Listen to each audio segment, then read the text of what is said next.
The video opens on the glittering VIP room at L'Étoile Noire, a three-Michelin-starred temple of luxury where golden chandeliers drip like frozen sunlight and crystal glasses clink with rehearsed celebration. The camera glides through the crowd of perfectly tailored suits and shimmering gowns, capturing the soft laughter and polite applause that masks an undercurrent of ambition and silent rivalry. In the middle of this orchestrated elegance, Elara Thorne, the quiet, precise antique manuscript expert, suddenly becomes the center of chaos, not by design, but by betrayal. Her chest heaves violently, wheezing ripping through her throat like a broken kettle, hands clawing desperately at her neck as her knees buckle and she collapses onto the lush carpet. The party continues around her, oblivious, as guests murmur and glance away, unable or unwilling to grasp the severity of the moment. Suddenly, Victor Thorne, the towering group chairman, cuts through the room like a blade of authority, his eyes wide with precise, clinical focus. He produces an EpiPen from his inner pocket with lightning speed, the tension palpable as every heartbeat seems to stretch into eternity. The near-death moment is cinematic, every second drawn out, the tightening throat, the swelling lips, the creeping panic that threatens to drown her in minutes. Quick flashes punctuate the panic, Seraphina's cold, triumphant smile as she watches the horror unfold, the meticulously plated soup with glimmering swirls of crab fat that mask lethal intent, and Elara's immediate, horrified awareness of the betrayal that orchestrated this attack. The audience instantly grasps the premeditation, the careful precision, the malice, and the deadly recklessness, all wrapped in a veneer of corporate celebration. Every beat heightens the tension. Victor plunges the EpiPen into her thigh, the adrenaline rushing like liquid fire through her veins, opening her airway just enough for her to gasp in thin, wheezing breaths. Around her, the party freezes for a heartbeat, the clinking glasses now a distant echo against the terrifying reality of near death. Seraphina, previously poised and untouchable, begins to falter as the weight of what she's done sinks in, her confidence cracking like fine porcelain. Elara, even in this moment of terror, locks eyes with Victor, signaling him to preserve the soup, the damning evidence of intent, showing that even in vulnerability, she retains control. The juxtaposition of chaos and control, of life-threatening danger and immediate tactical thinking, grabs the viewer's attention with shock and intrigue, establishing both the stakes and Elara's intelligence. The hook escalates with the emotional stakes clearly laid bare. The audience doesn't just witness a near-death experience, they feel the sting of betrayal from someone closest to the protagonist, understand the malicious precision of Seraphina's plan, and sense the impending reckoning that will follow.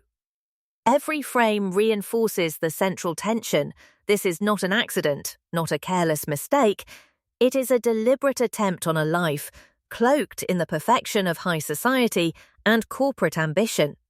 The visual contrast between the glittering opulence of the VIP party and the suffocating terror of Elara's reality creates a visceral impact, drawing viewers into the story instantly, compelling them to stay for what comes next. Finally, the hook lands with a cliffhanger line that lingers. They thought they could humiliate me.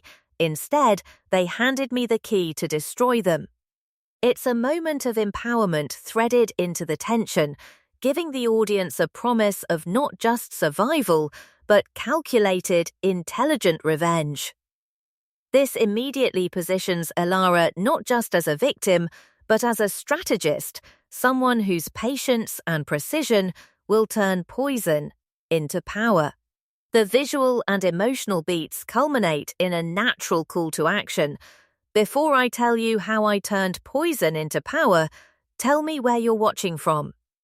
This line not only engages the audience directly, making them part of the narrative, but also sets the stage for the unfolding story of justice, strategy, and revenge. The hook sequence, stretching over 6.5 minutes, ensures that viewers are emotionally invested from the first frame, experiencing terror, betrayal, and intrigue all at once, while planting the seeds of anticipation for the calculated retribution that will follow. Every element, from the cinematic tension, the high stakes, the corporate glamour setting, to the immediate evidence preservation, works to captivate, shock, and emotionally trap the audience, compelling them to continue watching for the full 35-minute saga of revenge and justice. The story begins by painting a vivid picture of Elara Thorne's world, one that is quiet, methodical, and painstakingly careful. Unlike the corporate socialites and power-hungry elites around her, Elara finds purpose and meaning in the delicate preservation of history. She is an antique manuscript expert, spending her days in a softly lit conservation lab, the air heavy with the scent of aged paper and the faint tang of deacidification chemicals. Her hands, steady and precise, trace fragile letters, repair tears with gentle expertise, and catalogue centuries of human knowledge. This meticulous attention to detail is not just her profession, it is a reflection of her character, patient, thoughtful, observant, and profoundly aware of the fragility in the world, whether it be ancient documents or human relationships. The audience immediately understands that Elara is quiet but capable, intelligent but overlooked, and that her world is a far cry from the glittering, ruthless corridors of corporate power she is about to enter. In stark contrast stands Seraphina, Elara's older sister, who is the embodiment of ambition and ruthless efficiency. Seraphina is polished, socially astute, and endlessly competitive, someone who measures life in titles, prestige, and outward appearances. She is the perfect corporate daughter, trained to command attention and wield influence, and her eyes are always scanning, calculating, and asserting dominance over everyone in her orbit. Her every movement is precise and rehearsed, from her graceful posture at the podium to the casual but pointed interactions with colleagues and family alike. Through Seraphina, the audience sees the tension of sibling rivalry crystallized.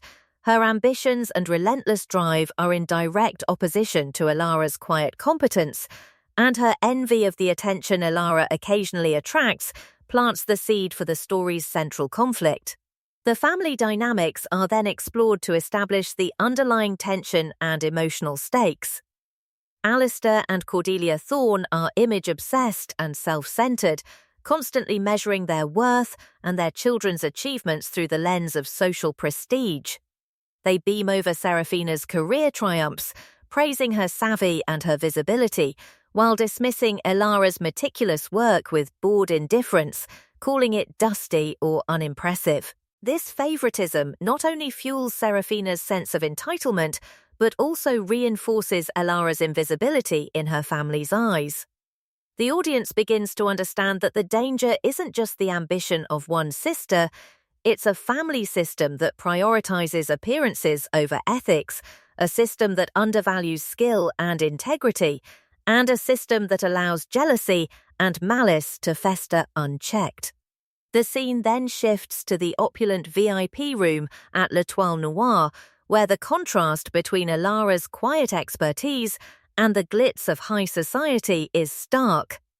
Crystal chandeliers reflect shimmering light across the room, champagne flutes clink in orchestrated celebration, and a carefully curated crowd of corporate elites, journalists, and influential figures buzz with energy.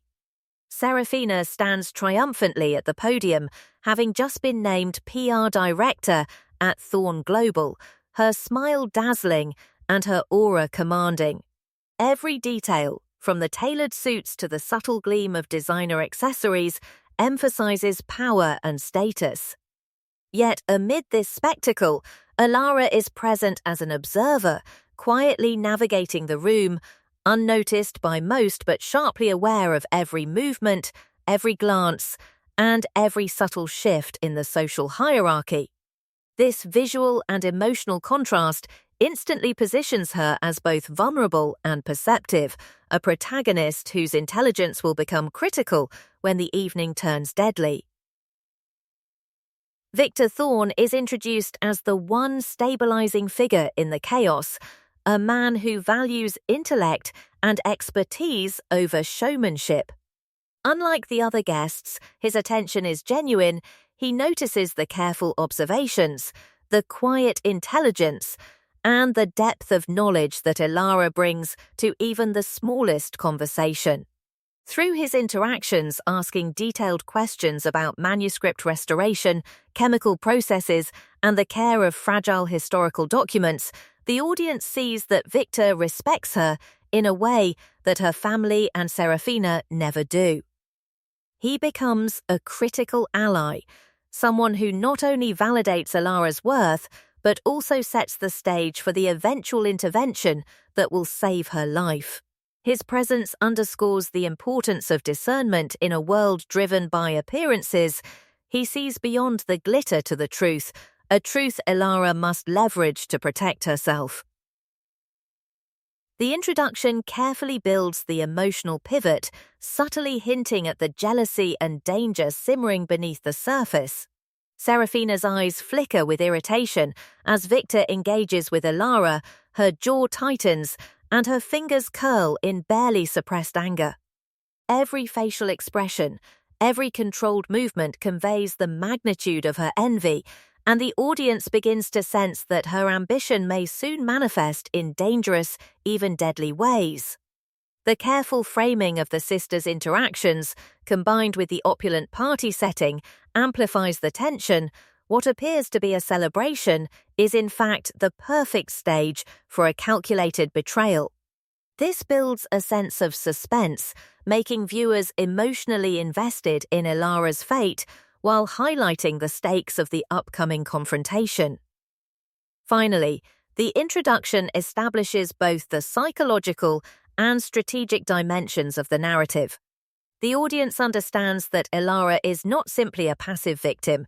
She is intelligent, observant, and capable of surviving and responding to extreme threats. By contrasting her meticulous, patient, and thoughtful nature with Seraphina's impulsive, ruthless drive, the stage is set for a story that combines emotional tension with cerebral strategy.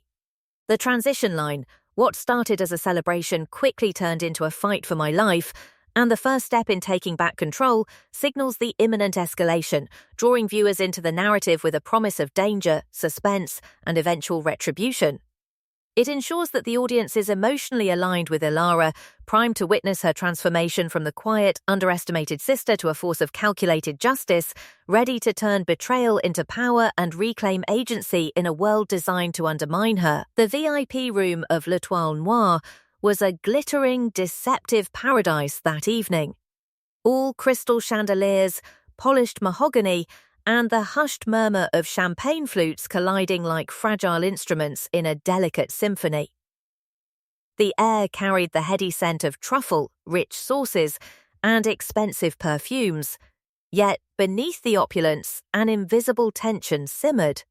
I, Elara Thorne, had never belonged in a place like this, and that night, the walls seemed to close in around me as if mocking my quiet existence. My sister, Seraphina, the newly crowned PR director of Thorne Global, radiated triumph from the podium, her perfect blonde hair catching every flicker of golden light, her smile sharp, rehearsed, and brittle. She was the embodiment of status and ambition, and I, the pale, understated conservator of fragile history, was her shadow, a shadow she had never learned to tolerate. The soup course arrived, a moment that would pivot my life from mere observation to raw survival. Before me lay a bowl of truffle mushroom soup, perfectly plated, each swirl of cream and mushroom puree a work of art. I lifted the spoon, unaware of the deadly twist hidden beneath the rich, earthy aroma. Seraphina's hand had orchestrated a deceit of surgical precision. She had convinced the chef to add a few drops of crab fat oil into my soup, claiming it was a novel enhancement that would bring out the flavors. Her voice had been warm, sisterly, almost tender, as she leaned close and whispered, "I thought you'd like a little extra depth, Elara, without it being overwhelming." The words were poison disguised as care, and I, naive and trusting by nature, took the first taste. The richness of the soup was intoxicating, earthy, luxurious, satisfying, and for a fleeting 5 seconds, I even believed she had acted kindly. Then the world shifted. A violent constriction gripped my throat, as if a steel vise had snapped around my windpipe. My tongue and lips swelled instantly, filling the oral cavity, making each breath a laborious task. Panic surged through me, a cold, all-encompassing wave, as my vision blurred and red welts erupted across my arms and neck. My hands clawed at my throat, my fingernails raking uselessly over my swelling skin. The air left my lungs in a choking whine, my body collapsing under its own weight as the carpet rushed up to meet me. The party, the laughter, the shimmering lights, all of it became a distant, irrelevant backdrop to the terror consuming my body. For a brief, suspended moment, the room seemed to slow, each face blurred in the sparkling haze of chandeliers, and only the suffocating constriction of my airway remained real. Then came Victor Thorne, moving with a precision and urgency that defied his imposing stature. The CEO, the titan in the tailored $5,000 suit, had reacted instinctively, the clinical awareness of anaphylaxis evident in every second of his movement. He cut through the shocked guests like a laser, EpiPen in hand, eyes sharp and commanding. "Move." He roared, his voice slicing through the chaos. I barely registered his presence until he plunged the auto-injector into my thigh, the cold rush of epinephrine coursing through me like liquid ice, forcing my heart to pump, forcing my lungs to open just enough for a thin, wheezing gasp of air. Around us, the party dissolved into confusion and panic, waiters froze mid-step, champagne glasses trembled in half-raised hands, and Seraphina's carefully constructed composure began to falter. Her laughter, sharp and triumphant as I first began to choke, was now replaced with horror. Her perfect facade cracked as she realized the gravity of her actions. The triumphant gleam in her eyes, the satisfaction she had anticipated in orchestrating my humiliation, evaporated under the stark recognition that her cruelty had almost succeeded in ending a life. The room's opulence felt suddenly suffocating, the golden light cruelly illuminating her panic, and for the first time that evening, she was not in control. This shift in power was subtle but electric. The narrative she had tried to script, one where she was the unchallenged victor, was unraveling at the seams. Amid the surge of fear and chaos, my mind remained astonishingly clear. Years of delicate work restoring manuscripts had honed an acute awareness of preservation, attention to detail, and rapid problem-solving under pressure. Even as my body betrayed me, I knew the truth of what had occurred must be preserved. I raised my trembling hand, signaling to Victor and the nearest waiter to keep the soup untouched, to protect every trace of the crime. My awareness of evidence in that moment, of the bowl, the truffle swirls, the faint, oily sheen of crab fat, was as precise and methodical as any restoration of a fragile folio. I realized that in preserving the evidence, I had preserved the means to achieve justice. Fear and rage intertwined, sharpened into a clear, strategic focus, the very act meant to destroy me could instead become the key to dismantling the sister who had tried to kill me. Victor moved with unflinching authority, containing the room, instructing security to seal the table and prevent anyone from touching the dishes, every action reinforcing the seriousness of the situation. His eyes met mine briefly, conveying recognition not only of the immediate danger, but also of the potential this event had to serve as undeniable proof. In that shared glance, I felt a flicker of reassurance. This was no longer only about survival. It was about turning a life-threatening assault into leverage for truth and accountability. The room, a microcosm of power and influence, became a temporary battlefield where the hierarchy had shifted. The person everyone had underestimated, the quiet, meticulous sister, was suddenly at the center, controlling the narrative even while gasping for air. As I lay on the stretcher, oxygen mask in place, the weight of betrayal pressed down like a physical force. Seraphina's face contorted between disbelief and mounting terror, the carefully constructed veneer of perfection stripped away by the reality of her actions. Her eyes darted around, seeking allies, but the room was focused entirely on my survival. For a moment, she was unmoored, exposed, utterly human in her panic and miscalculation. The laughter that had marked her initial cruelty had disappeared, replaced by the thin, fragile panic of someone who had misjudged both the potency of her poison and the presence of a witness with both knowledge and authority. Victor's intervention had not only saved my life, but had transformed the scene into incontrovertible evidence of her intent. Even in the midst of excruciating pain, I recognized the moral and practical implications. The attack had been deliberate, calculated, and cold-blooded. This was not an accident of carelessness, it was premeditated malice disguised as sibling rivalry and professional one-upmanship. Yet, paradoxically, this very moment, this brush with death, crystallized the first glimmer of empowerment. Where Seraphina had assumed she could assert dominance through fear, I realized that patience, observation, and the strategic preservation of evidence could turn her hubris against her. I understood that fear, if channeled, could be transformed into calculated action, that rage could be tempered into methodical strategy. The tools of my craft, the meticulous attention to detail, the calm under pressure, the patience required to restore fragile manuscripts, had become weapons in the realm of human justice. The chaos surrounding me intensified my senses, the perfume of panicked guests, the coppery tang of my own blood mixing with adrenaline, the precise gleam of the soup bowl, untouched by human hands, and the trembling hands of those trying to comprehend what had just transpired. Each sensory detail reinforced the reality of the event, the premeditation behind it, and the potential consequences for the perpetrator.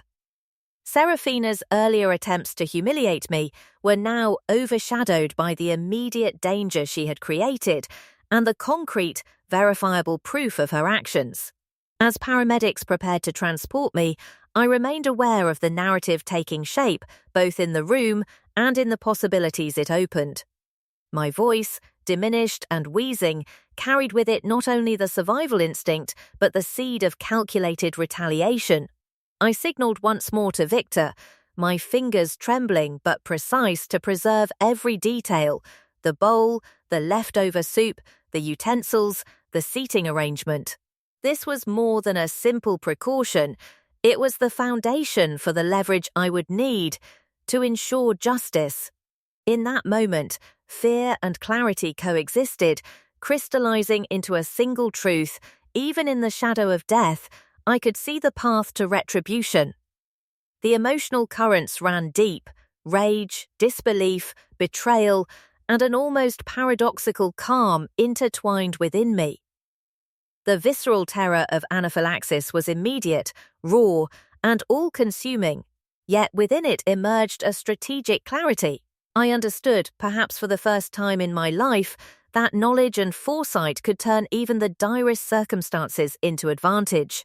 Seraphina's malice had given me evidence, Victor's competence had given me life, and my own careful mind had preserved the means to act. The psychological terrain of the room had shifted irrevocably. The would-be aggressor was now exposed, the ally present and decisive, and I, though physically weakened, mentally stronger than ever. That night, as I was wheeled out on a stretcher, surrounded by controlled chaos and whispered commands, the enormity of the moment settled in. The event was more than an attack, it was a lesson in vigilance, strategy, and the unforgiving calculus of human ambition. Seraphina had assumed her calculated cruelty would yield humiliation, dominance, and satisfaction. Instead, it had produced a living witness, undeniable proof, and the initial framework for justice. Even in the throes of fear, I realized that this was the first move in a longer, deliberate game. The key line, which crystallizes both my understanding and the narrative arc, emerged fully, even in the shadow of death. I saw the path to retribution. It was a statement of clarity, resolve, and the inception of strategic planning that would follow. The attempted murder was no longer only a near-death experience, it was the first step in reclaiming power, turning betrayal into evidence, and transforming vulnerability into agency. By the time the paramedics wheeled me into the ambulance, I was already plotting the methodical steps that would ensure Seraphina's actions could never go unchallenged and that my survival would be leveraged into ultimate justice. The chapter closes on a note of both immediate tension and long-term anticipation. The audience feels the visceral terror of the anaphylactic reaction, the near-fatal betrayal of a trusted family member, and the dramatic intervention that saves a life. Simultaneously, it plants the seed of revenge and strategy, emphasizing that the protagonist is not merely surviving, but calculating, observing, and preparing for a systemic response to the malice she endured. It is a masterful setup for the ensuing chapters, balancing adrenaline, fear, and the emerging intellect that will define Elara Thorne's path from victim to victor, from endangered sister to executor of meticulous justice. This moment, suspended in time, captures the full spectrum of human emotion, terror, rage, clarity, betrayal, and empowerment, all converging to mark the true beginning of Elara's journey. The audience is left breathless, not only for her survival, but for the inevitable unfolding of a carefully orchestrated retribution that will leave no detail, no intention, and no malice unaccounted for. The near-death experience becomes a crucible in which fear is transmuted into strategy, and in that transformation, the story truly begins. The sterile, antiseptic smell of the hospital room was a far cry from the gilded opulence of L'Étoile Noire, yet in that clinical quiet, I found a strange clarity. My body, still recovering from the violent anaphylactic reaction, throbbed with the memory of constricted airways, swelling, and the near brush with death. My vocal cords were damaged, my throat raw and uncooperative, but my mind had never felt sharper. I lay propped on crisp white sheets, the distant hum of monitors and the rhythmic beeping of life-saving equipment grounding me in reality, and began to systematically document the chaos and malice that had nearly ended me.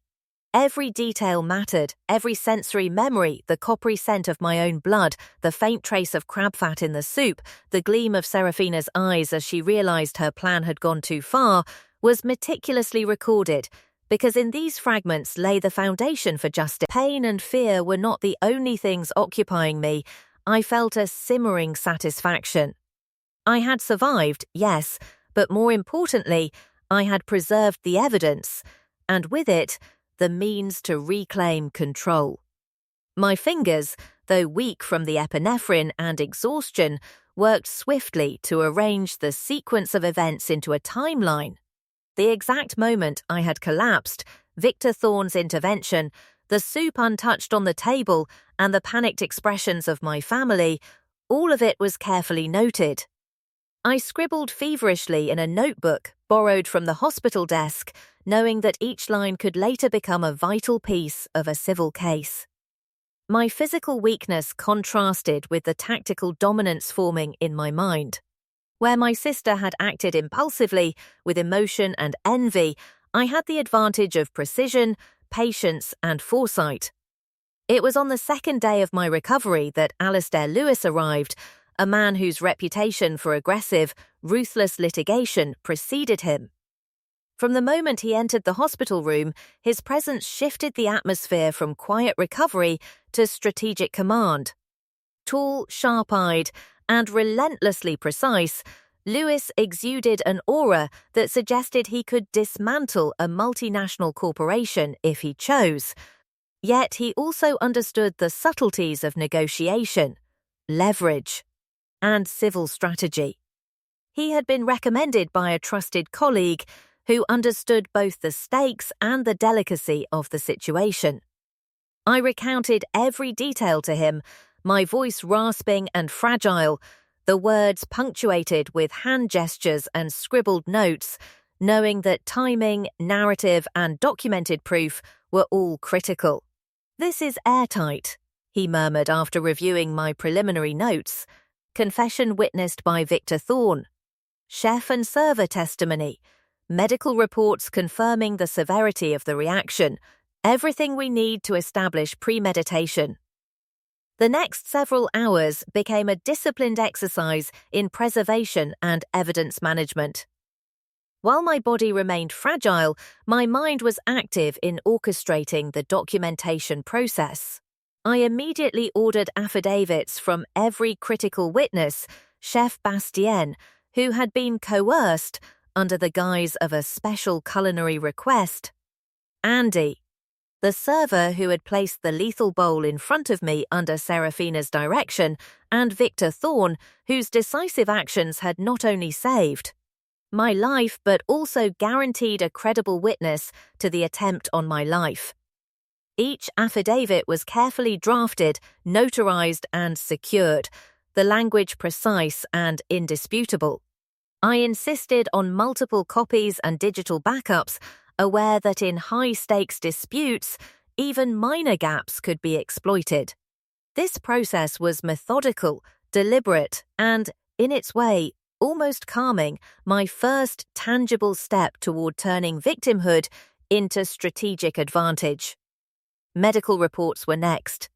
I requested a full examination from my attending physician, including detailed assessments of throat trauma, cardiovascular strain, and the psychological impact of a near-fatal anaphylactic episode. Every scar, every subtle swelling, every evidence of trauma became a calculable factor in the eventual negotiation. The hospital staff, unaware of the full legal implications, were simply providing care, but in my mind, each note, each diagnosis, was being catalogued as a weapon. Pain and recovery were secondary, documentation and evidence were primary. I reviewed these reports with Lewis, confirming the connection between Seraphina's deliberate act and the documented damages, ensuring that no angle of accountability was left unaddressed. The financial component was another crucial element. I calculated potential medical expenses, long-term vocal damage affecting professional speaking opportunities, psychological trauma requiring therapy, and even the reputational implications for both my personal brand and potential future ventures. I instructed Lewis to include a precise figure in the initial settlement demand, a number that would not merely cover damages, but would strategically impact Seraphina's finances and compel compliance. I was not seeking petty revenge. I was planning a strategic, high-stakes negotiation designed to leave her with nothing but the reality of her malice and the consequences thereof.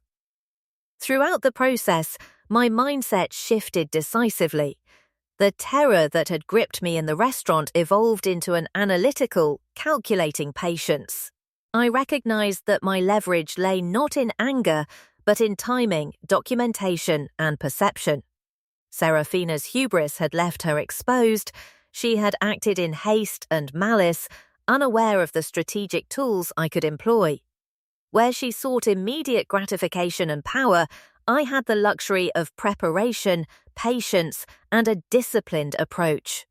My focus was not on retaliation in the raw emotional sense, but on constructing a situation where justice would naturally follow, where the consequences of her actions were unavoidable, indisputable, and proportionate to her intent.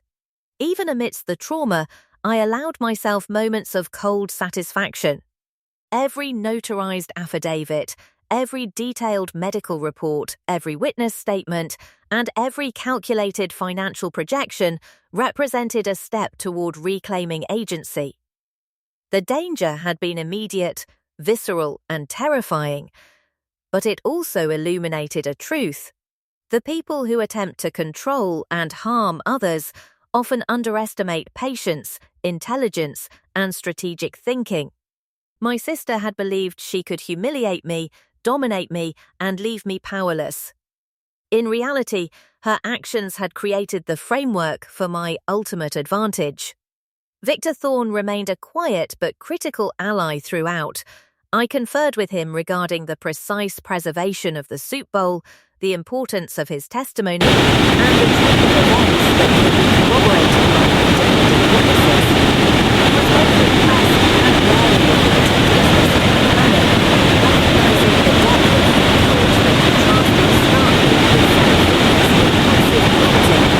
His respect was palpable but unspoken, a shared understanding that the quiet, seemingly fragile sister had transformed the intense scenario into a blueprint for decisive action.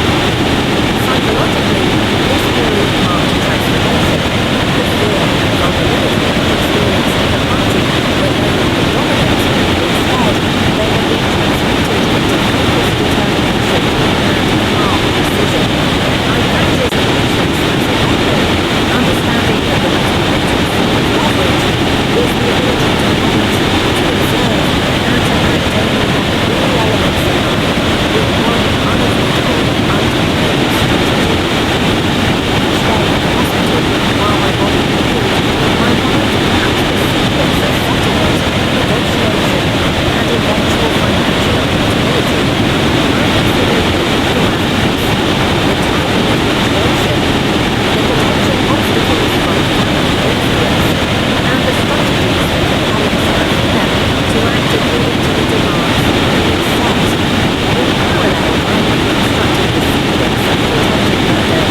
career, reputation, and personal wealth. Every affidavit, every report, every corroboration left her trapped in a corner with no escape. Her lawyers could negotiate for lesser sums, but they could not dispute the facts. They had underestimated the combination of strategic timing, preservation of evidence, and psychological leverage that I had constructed. Throughout the mediation, my silence was the most potent tool. The whiteboard created dramatic visual impact, forcing every participant to engage with the undeniable truth rather than rely on rhetoric or verbal persuasion. Each written phrase was deliberate, precise, and psychologically manipulative. It emphasized control, clarity, and foresight. I was the calm eye at the center of the storm, while Seraphina fumbled in panic. By refusing to speak, I transformed vulnerability into power. My silence became a weapon, a force that dictated the tempo and tone of the negotiation. Alistair Lewis expertly guided the legal dance, reinforcing each point without overshadowing my presence. His interventions highlighted procedural leverage, the threat of criminal charges, the rapid timeline of civil immunity limitations, and the certainty of Victor Thorne's corroboration. The lawyers' attempts to downplay the evidence were systematically dismantled. Every objection met with a documented fact, every diversion countered with irrefutable proof. The room felt taut with suspense. The tension between Seraphina's desperation and my strategic calm was almost palpable. Observing the unfolding dynamics, I recognized the full power of preparation, anticipation, documentation, and the controlled presentation of evidence could shape behavior and enforce compliance without the need for overt aggression. Emotionally, the mediation was as intense as any confrontation I had faced. The psychological satisfaction of watching a carefully constructed strategy unfold was tempered by the gravity of the events that had led here. Seraphina's fear and realization were palpable, her panic contrasting starkly with my composed, methodical approach. She could not deny the premeditated nature of her actions, nor could she escape the financial and legal consequences. Each incremental victory, the acknowledgement of affidavits, the acceptance of medical documentation, the validation of Victor Thorne's testimony, reinforced the strategic brilliance of patience and preparation. Finally, after hours of tense back and forth, the settlement demand became undeniable. My whiteboard conveyed the ultimate message: $1.5 million in full and final settlement.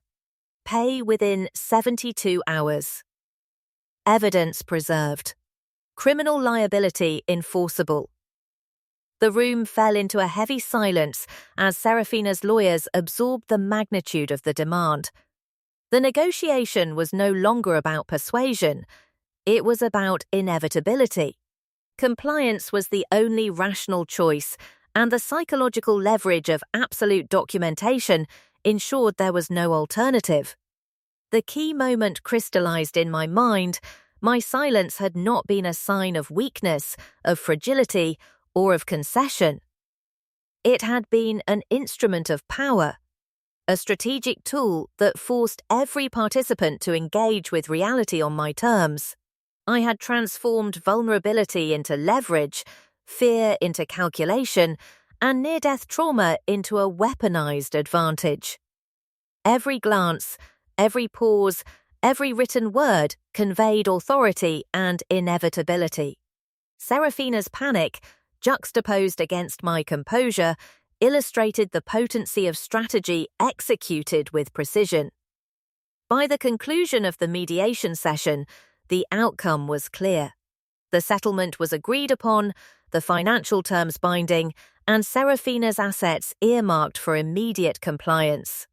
The tactical use of silence, timing, and evidence had forced a complete acknowledgement of responsibility, leaving no room for denial, evasion, or future contestation. The entire room recognized the depth of planning and strategic foresight that had converted a life-threatening attack into a decisive victory.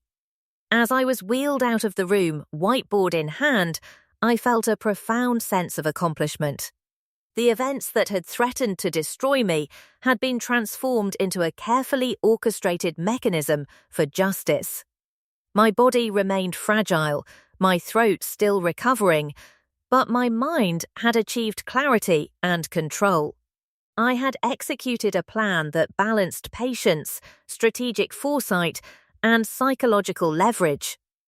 Every element, evidence preservation, witness collaboration, timing, and controlled escalation, had converged to secure the result with surgical precision. The closing realization settled like a quiet triumph. My silence was never weakness. It was a weapon. In the world of corporate power, familial betrayal, and life-threatening malice, I had demonstrated that preparation, intelligence, and strategic patience could enforce justice more effectively than anger, impulse, or confrontation. The mediation had been both a proving ground and a showcase of strategic mastery, a decisive moment where every calculated step ensured that the malice of the past would fund accountability, preserve my integrity, and secure the legacy I intended to protect. The session left a lingering impression. True power lies not in reacting, not in retaliation, but in the careful orchestration of timing, evidence, and leverage.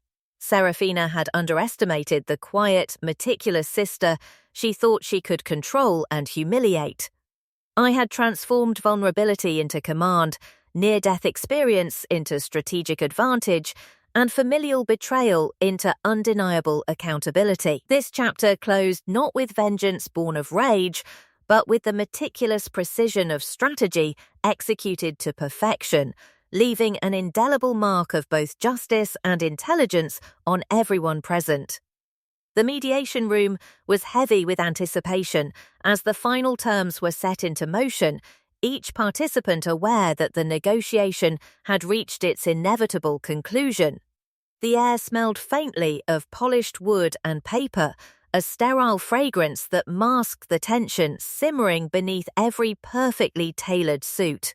I sat quietly, whiteboard resting on my lap, my voice still fragile, but my mind fully alert, scanning every expression, every subtle movement in the room.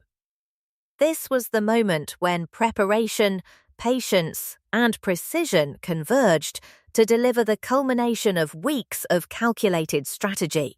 The $1.5 million settlement, meticulously calculated to encompass medical expenses, psychological trauma, loss of future income potential, and the punitive weight of premeditated harm, was now on the table, and the mechanisms to enforce immediate compliance were in place. Seraphina's expression had shifted multiple times over the past few hours: initial defiance, masked confidence, fleeting irritation, and finally dawning panic. The realization that the legal machinery was unyielding and that her financial freedom could be obliterated in mere hours began to crush the carefully curated persona she had projected for years. Her career title remained intact, superficially unharmed, but every subsequent action would now be monitored, restricted, and scrutinized. Her role as Thorne Global's PR director was effectively neutered. Every decision would require oversight, every public appearance carefully managed. The room itself seemed to shrink around her as the weight of the settlement's implications settled into reality, highlighting the strategic subtlety of my approach. Victory had been won not through public spectacle, but through quiet, unassailable leverage.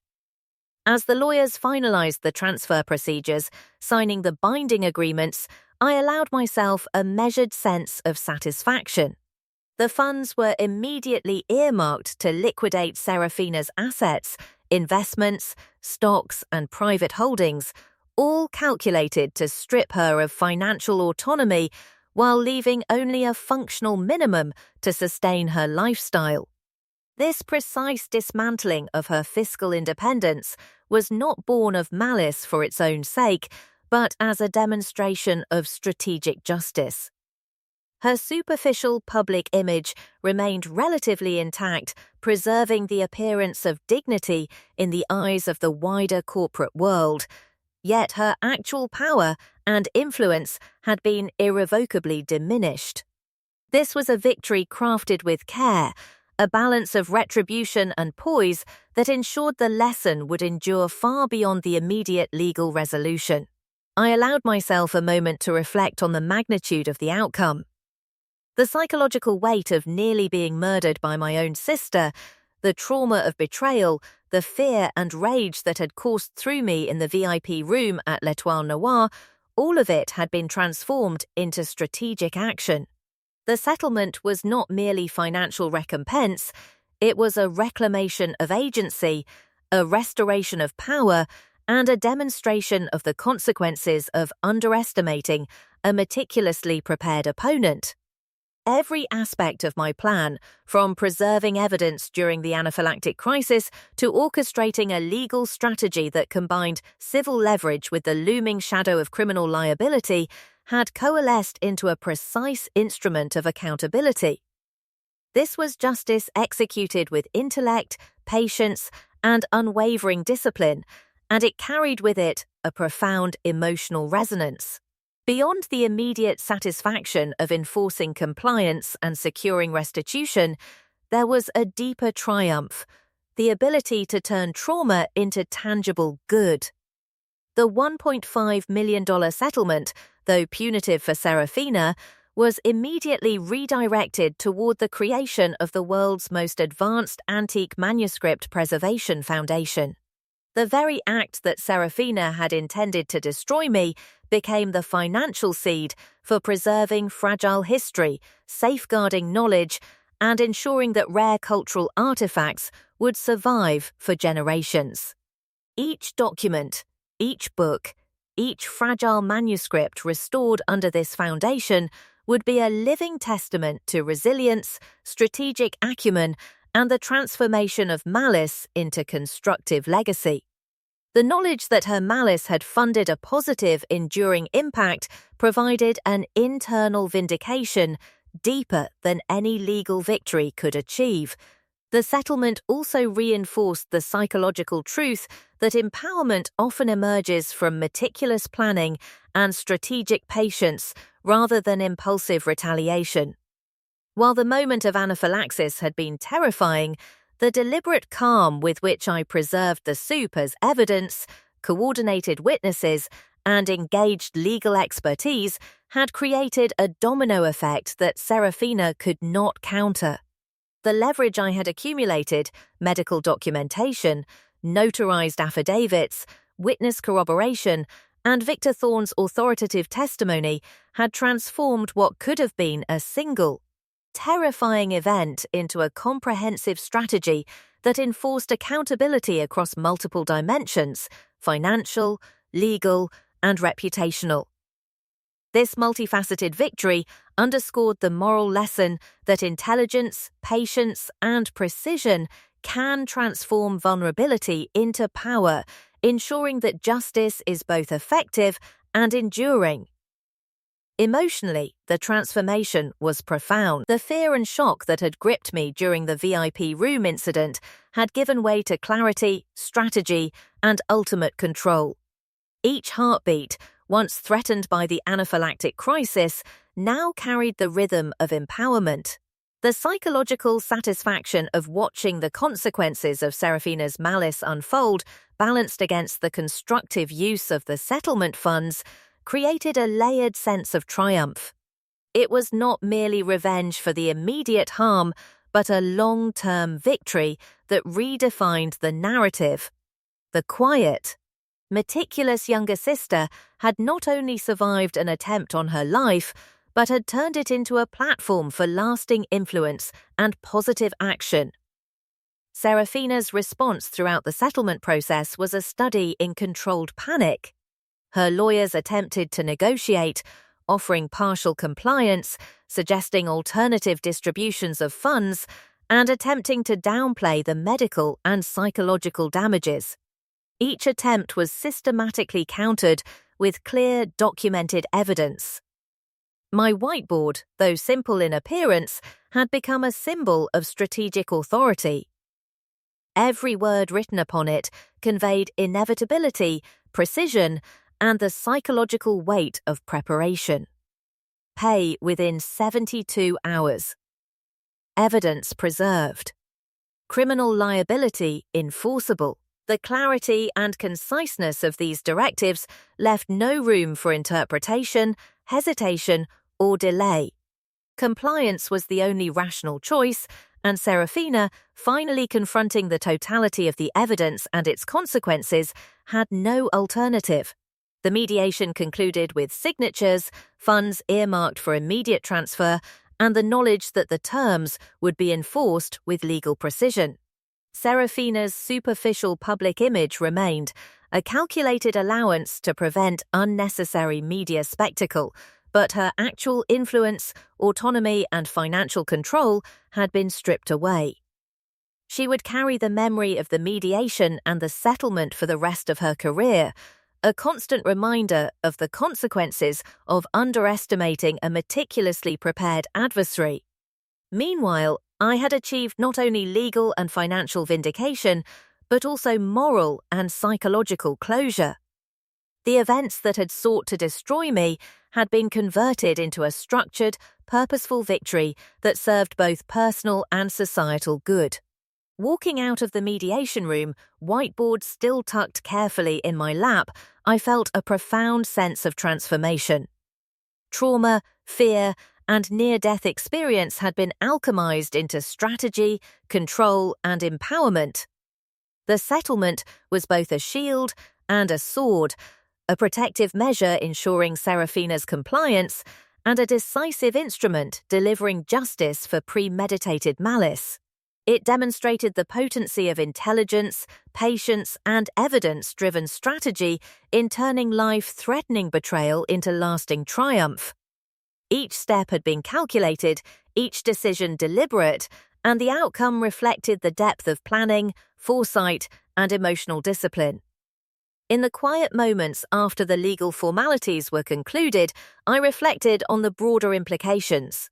The $1.5 million settlement was more than compensation, it was a catalyst for preservation, a mechanism for positive change, and a testament to the principle that strategic patience and meticulous preparation can convert even the darkest attempts at harm into opportunities for enduring good.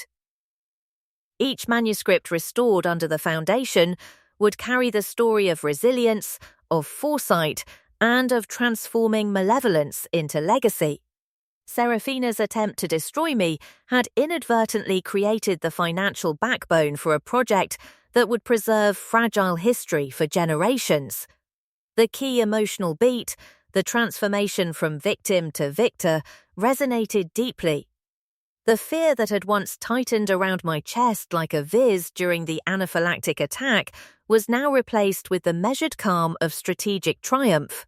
Each movement, each decision, each carefully orchestrated step had culminated in a result that was both morally satisfying and tangibly effective. The clarity that had emerged amidst the chaos had become the guiding principle. Intelligence, preparation, and patience were more powerful than impulse, anger, or fear. By turning trauma into actionable strategy, I had reclaimed agency, enforced accountability, and ensured that Seraphina's malice could no longer threaten my life, my work, or my legacy. As the settlement funds were secured and my plans for the Antique Manuscript Preservation Foundation took shape, the ultimate realization settled within me: you didn't destroy me, you funded my legacy. Every act of careful, deliberate planning had transformed a near-fatal personal attack into a long-term mechanism for preservation, justice, and empowerment. The settlement was more than a financial victory. It was a culmination of patience, strategic foresight, and moral clarity. Seraphina's attempt to humiliate and harm me had inadvertently created the resources to enact lasting good, and in that, I found the deepest satisfaction. The chapter closed with a sense of equilibrium restored. Betrayal had been confronted, strategy had been executed flawlessly, and the consequences had been delivered with precision. The mediation, the settlement, and the redirection of funds all underscored a central truth. In the face of premeditated malice, intelligence, patience, and meticulous planning can convert fear and trauma into structured victory. The quiet, deliberate actions of a strategically minded individual can enforce justice with both efficiency and elegance, transforming what could have been devastation into enduring legacy. The final, resounding emotional beat was one of vindication. The settlement secured not only restitution and accountability, but also the empowerment to transform trauma into purposeful action. The financial and moral victory was complete, and the story had evolved from one of near-death betrayal into a testament of resilience, strategic brilliance, and the transformative power of turning harm into lasting good. This was not mere revenge, it was justice orchestrated with precision, patience, and unwavering clarity, leaving a legacy that would outlive the immediacy of the conflict and serve as a beacon of strategic triumph and moral accountability. The aftermath of the settlement was a quiet kind of victory, one that didn't require fanfare or spectacle, yet carried more weight than any public display of power could. I walked away from the mediation room with a sense of calm that only comes from knowing that every move had been executed with precision, every risk calculated, and every consequence anticipated. There was no need to parade my triumph for the world to see, no need to gloat or lash out. The victory itself, the $1.5 million settlement, the liquidation of Seraphina's assets, the permanent weakening of her real power, was proof enough that strategic patience outperformed impulsive action. This was a lesson that had been hard-earned, born from near-death experience, betrayal, and the relentless focus that comes when someone tries to strip away everything you value. My silence throughout the mediation, my deliberate restraint, was not weakness, it was the apex of my strategy. Allowing the full force of evidence and legal leverage to speak on my behalf. The real triumph, however, extended far beyond the courtroom and settlement documents. With the funds secured, I began laying the groundwork for the world's most advanced antique manuscript preservation foundation. The irony was exquisite. The malicious act intended to destroy me had created the financial means to preserve history. Manuscripts that had survived centuries, fragile and delicate, were now safe under the protection of resources born from malice turned into opportunity. Each restored page, each recovered text, became a testament to the idea that intelligence, foresight, and patience can transform even the most destructive forces into something enduring and beneficial. This foundation wasn't just a project, it was a symbolic reclamation of power, a living monument to strategic thinking triumphing over impulsive cruelty. Emotionally, the journey from near-fatal attack to structured, decisive victory had transformed me. The fear and vulnerability I had experienced during the anaphylactic episode in L'Étoile Noire had crystallized into clarity, focus, and purpose.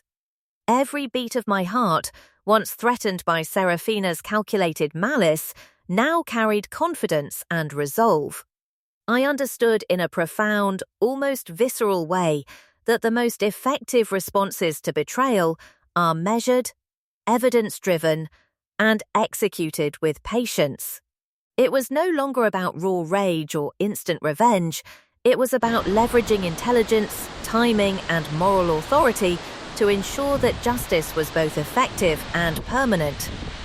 I had restored my dignity, enforced accountability, and reshaped the narrative from one of victimhood to strategic triumph. The moral of this story was clear, resonating far beyond the confines of a family feud or corporate intrigue. Patience and preparation outmatch impulse and cruelty. Evidence and strategic thinking can convert the worst betrayal into opportunity. Intelligence is a weapon far deadlier than brute force. I had been presented with a moment of potential destruction, and I transformed it into a mechanism for long-term victory. Every element of my planning, from preserving the soup as evidence to securing notarized affidavits, medical reports, and leveraging Victor Thorne's testimony, demonstrated that meticulous preparation can turn even life-threatening danger into lasting leverage. The lesson was universal. When faced with calculated malice, responding with calculated precision not only neutralizes the threat, but can convert it into a constructive force that benefits not only oneself but others as well. In reflecting on the events, I recognized that courage was not always loud or dramatic. True courage is often quiet, expressed in careful decisions, in the discipline to wait for the right moment, and in the restraint to allow strategy to unfold. I had learned to move with patience, to observe, to anticipate, and to act decisively at the precise moment when leverage and evidence converged. This approach not only ensured my personal victory, but also created a blueprint for dealing with betrayal, power abuse, and malice in any sphere of life. Courage, intelligence, and patience had triumphed where fear, impulsive emotion, or blind retaliation would have failed. As the foundation began to take shape, the broader impact of the settlement became tangible. Fragile, priceless manuscripts, once at risk of decay or destruction, were now being meticulously restored, catalogued, and preserved for future generations. Each restoration was not just a professional achievement, but a personal triumph over the forces that had sought to harm me. What had been a near-fatal, intimate act of cruelty had indirectly funded the protection of knowledge and culture. The poetic justice of transforming a destructive act into a creative, enduring legacy was not lost on me. It reinforced the principle that intelligence, foresight, and patience can outmaneuver malice and create outcomes far more powerful than simple retaliation could ever achieve. The psychological weight of the ordeal had shifted from fear and vulnerability to empowerment and clarity. I no longer felt like a victim of circumstance or of Seraphina's reckless ambition. Instead, I had become an active agent of my own narrative, shaping outcomes with deliberate precision. Each decision, each carefully executed step, had built toward a climax that was not just satisfying, but morally and strategically sound. The realization that the hand that had nearly killed me had been turned into a vehicle for my empire, a foundation safeguarding history, was profoundly affirming. It underscored that opportunity often hides within adversity, and that the careful, patient strategist can turn even the most destructive forces into enduring, positive change. In practical terms, the settlement and its aftermath provided lasting security and influence. Seraphina's financial incapacitation ensured that she could no longer threaten my livelihood or legacy. Her public image remained minimally affected, preserving appearances for corporate optics. Yet her real power, her ability to manipulate and control, was gone. This careful balance between strategic justice and controlled public perception reflected the discipline required in navigating complex power dynamics. True victory, I realized, is rarely about spectacle. It is about the lasting consequences that emerge from careful calculation, patience, and moral clarity. Looking back, the transformation was as much internal as external. The near-death experience had crystallized priorities, sharpened focus, and honed strategic thinking. Fear became clarity, rage became measured action, and vulnerability became opportunity.